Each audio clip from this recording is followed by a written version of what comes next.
Hello, నేను మిసిఎస్ రావు. ఆంధ్రప్రదేశ్లో వినూత్నంగా పర్యాటక శాఖ ఆలోచిస్తూ ఉంది. మండువ లోగిళ్ళు ఉండేటువంటి ఇళ్ళని పర్యాటక శాఖ తీసుకోబోతుంది. వాళ్ళకి రెంట్ పే చేసి సంస్కృతి సాంప్రదాయాలను ప్రమోట్ చేసేటువంటి కార్యక్రమానికి శ్రీకారం చుడుతోంది. ఆమ్రపాలి పర్యాటక శాఖ సెక్రటరీగా ఉన్నారు మంత్రి దుర్గేష్. ఇద్దరు సంయుక్తంగా ఈ మండువ లోగిళ్ళ సంబంధించినటువంటి వ్యూహాన్ని రచిస్తున్నారు. సాధారణంగా పర్యాటక శాఖ పర్యాటకులను ఆకర్షించాలంటే ఏదో ఒక వినూత్నమైనటువంటి ఆలోచన చేయాలి.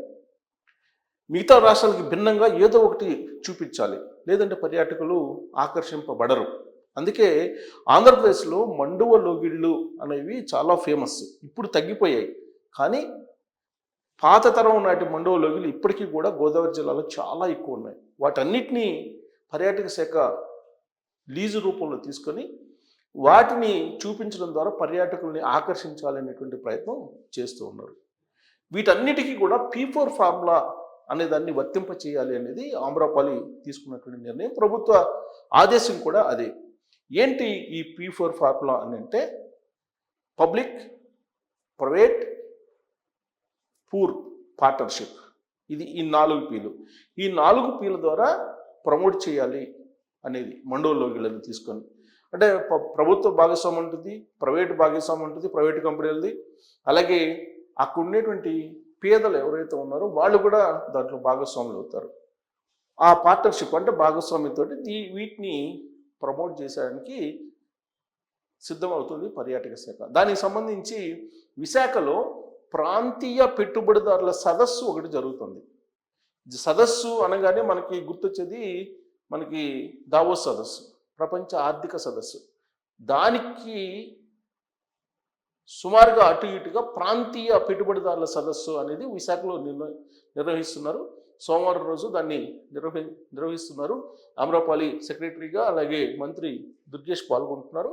సో ప్రాంతీయ పెట్టుబడిదారుల సదస్సు అంటే ఆ ప్రాంతాల్లో ఉండేటువంటి వాళ్ళు, చుట్టుపక్కల ఉండేటువంటి వాళ్ళు పెట్టుబడులు పెట్టడం ద్వారా దీన్ని ప్రమోట్ చేయాలి అనేటువంటి ఆలోచన చేస్తూ పెట్టుబడిదారులను ఆకర్షిస్తున్నారు.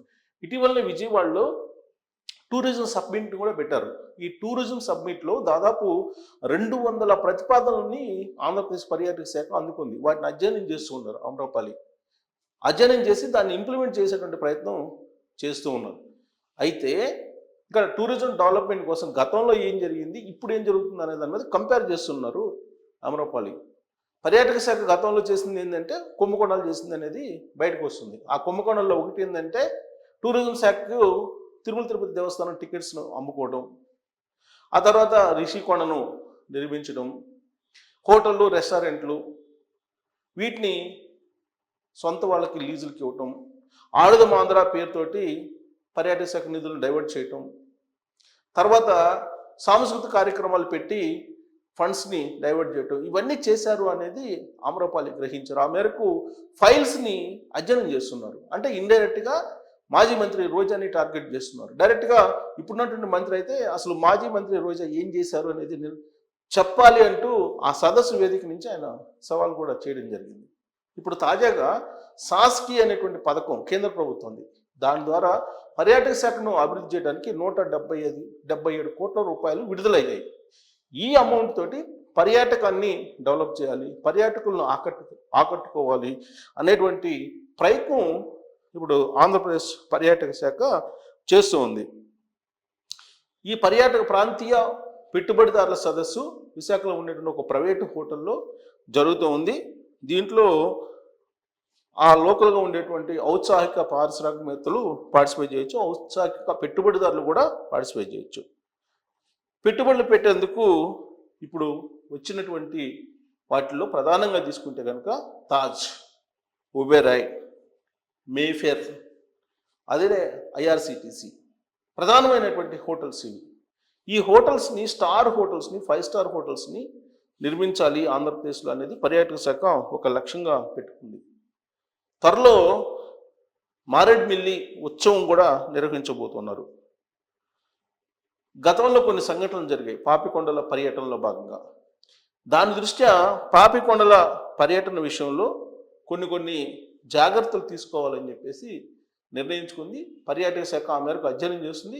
అమ్రపాలి ఈ పాపికొండల టూర్ మీద ఒక రెక్కి కూడా నిర్వహిస్తుంది గతంలో జరిగినటువంటి సంఘటనల మీద. అంతేకాదు 500 కోట్ల రూపాయలతో అమరావతిలో పర్యాటకాన్ని అభివృద్ధి చేయాలని ఒక ప్రాజెక్టును కూడా చేపట్టారు. దాంట్లో ఆలయాలు, adventure, eco, wellness, heritage, agri, medical, beach పర్యాటకాలను వీటిని అభివృద్ధి చేయడానికి 500 కోట్ల రూపాయలని అమరావతి కేంద్రంగా చేసుకొని దీన్ని ఉపయోగించబోతూ ఉన్నారు. అలాగే 177 కోట్ల ఫండ్స్ తోటి కేంద్రం నుంచి శాసకీయ పథకం ద్వారా ఆ ఫండ్స్ని గోదావరి, గండికోట ఈ రెండు అభివృద్ధి కోసం వాటిని టూరిజం రూపంలో అభివృద్ధి చేయడం కోసం ఖర్చు చేయబోతున్నారు. దీనికి సంబంధించి టెండర్స్ని కూడా 2 రోజుల్లో పిలవబోతున్నారు. అలాగే రాజమండ్రిలో 88 కోట్లతో పనులను చేపట్టబోతున్నారు. హేవ్లాక్ వంతెన ఏదైతే ఉందో పర్యాటకులను ఆకట్టుకునేది, దానికి దాదాపు 2.7 కిలోమీటర్లు ఈ మొత్తం వంతెన నిర్మించి పర్యాటకులను ఆకట్టుకునేటువంటి ప్రయత్నం చేస్తున్నారు. అలాగే ఘాట్లు ఏవైతే ఉన్నాయో వాటన్నిటిని బోటింగ్ ద్వారా కలిపి కడియం నర్సరీల్ని అభివృద్ధి చేసేటువంటి ప్లాన్ కూడా చేస్తున్నారు. అలాగే ఇక టూరిజం డెవలప్మెంట్లో టికెట్లు, సినిమా టికెట్లు కూడా ఆ పెంపుకు సంబంధించి కొంత బడ్జెట్ ప్రకారం పెంచేలాగా పాలసీ తీసుకొచ్చేటువంటి ప్రయత్నం కూడా చేస్తూ ఉన్నారు. ఇది ఓవరాల్గా ఆంధ్రప్రదేశ్ పర్యాటక శాఖ తీసుకున్నటువంటి కీలక నిర్ణయాలు. ఈ నిర్ణయాలన్నింటినీ కూడా విశాఖలో జరుగుతున్నటువంటి ప్రాంతీయ పెట్టుబడిదారుల సదస్సులో అమ్రపాలి వివరించబోతూ ఉన్నారు. ఈ అమ్రపాలి విషయం నేను ఎందుకు ఇన్నిసార్లు ప్రస్తావించాల్సి వచ్చిందంటే, ఆవిడ డైనమిక్ ఐఏఎస్ ఆఫీసర్. వాస్తవంగా తెలంగాణలో ఆవిడ యొక్క సేవలు ఉపయోగించుకోవాలని చెప్పి రేవంత్ రెడ్డి గారు భావించారు. అందుకే గ్రేటర్ హైదరాబాద్ కమిషనర్గా చేశారు. సరిగ్గా ఆవిడ కమిషనర్ బాధ్యతలు చేపట్టినటువంటి కొన్ని రోజులకి కేంద్ర ప్రభుత్వం సీరియస్గా ఆంధ్రప్రదేశ్ క్యాడర్ ఆంధ్రప్రదేశ్లోకి వెళ్ళాలి, తెలంగాణ క్యాడర్ తెలంగాణలోకి వెళ్ళాలని చెప్పి నిర్ణయం వెలువరించింది. దాని మీద కోర్టులకు వెళ్ళారు. బట్ కోర్టులు కూడా నో చెప్పేసాయి. దాంతో ఆంధ్రప్రదేశ్కి వెళ్ళి ఆవిడ బాధ్యతలు స్వీకరించారు. ఆ రోజు నుంచి ఆవిడ ఆంధ్రప్రదేశ్లో ఉండడానికి మరి ఇష్టం లేదా, లేదంటే పనిచేయడానికి ఇష్టం లేదా తెలియదు, కానీ ఆవిడ లాంగ్ లీవ్ మీద వెళ్ళిపోయారు. మళ్ళా తిరిగి వచ్చి ఆవిడ బాధ్యతలు స్వీకరించారు. ఇటీవల కాలంలో కోటప్పకొండకి చంద్రబాబు గారు వచ్చినప్పుడు అమ్రపాలి గారు చంద్రబాబు దగ్గరికి వచ్చి ఆవిడ ఇంట్రెస్ట్ ఏంటి, పర్యాటక శాఖను ఏ విధంగా అభివృద్ధి చేయబోతున్నాం అనేది కూడా ఎక్స్ప్లెయిన్ చేశారు. అంటే చంద్రబాబు నాయుడు గారి ప్రభుత్వంలో పనిచేయడానికి ఇప్పుడు ఆవిడ అత్యంత ఇంట్రెస్ట్గా ఉన్నారు. దాంట్లో భాగంగానే పర్యాటక శాఖను డెవలప్ చేసేటువంటి కార్యక్రమాన్ని ఒక ఛాలెంజ్గా తీసుకున్నారు. ఏ విధంగా అయితే ఆంధ్రప్రదేశ్ పర్యాటక శాఖను డెవలప్ చేయడానికి ఛాలెంజ్గా తీసుకున్నారు అమ్రపాలి గారు, ఇక్కడ తెలంగాణలో కూడా స్మితా సబర్వాల్ గారు ఒక ఛాలెంజ్గా తీసుకున్నారు. వీళ్ళిద్దరికీ పర్యాటక శాఖ అభివృద్ధి అనేది ఒక ఛాలెంజ్గా మారింది. అయితే ఇప్పుడు అమ్రపాలి చాలా ఇంట్రెస్ట్గా మండవ లోగిళ్ళని టేకప్ చేయబోతున్నారు. ఆ మండవ లోగిళ్ళ కాన్సెప్ట్ అనేది సక్సెస్ అయితే అమ్రపాలి సర్వీస్లో ఒక ట్రాక్ రికార్డుగా నిలిచే అవకాశం ఉంది.